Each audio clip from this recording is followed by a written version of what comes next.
Dua edem de dinlen. Yalvaram da. Mesela men 4 dakika dua etcek.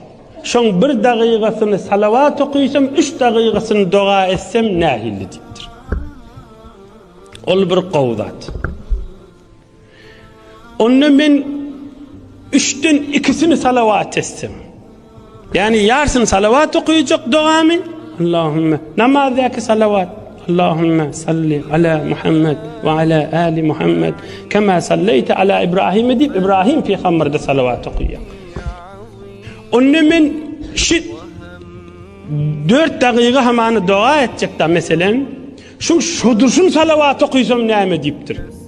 Men fakat Allahümme salli ala Muhammed ve ala ali Muhammed. Yine de Allahümme barik ala Muhammed ve ala ali Muhammed. Yine de Allahümme salli ala Muhammed ve ala ali Muhammed. O hem Nebi Ekrem aleyhisselam neyme deyiptir. Duan şudursun salavat istene deyiptir. Dünyanı da olur, ahiretini de olur deyiptir. Hemen men dua etmeye çekinyen ya bir vakt bolmaya ya her neyme yağdı yüreğinden aylayan olsun. Dinle. Allahümme salli ala Muhammed ve ala ali Muhammed. Allahümme barik ala Muhammed ve ala ali Muhammed. Salavat okuyan olsan sen dua etyen adamlığın içinde de. Resulullah cana salam salavat uğratyan olsan sen dua etyenlığın içinde de.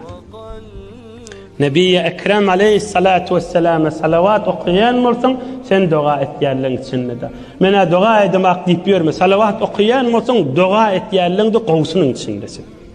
Yalvarıyanlığın da qowsunun içinde de.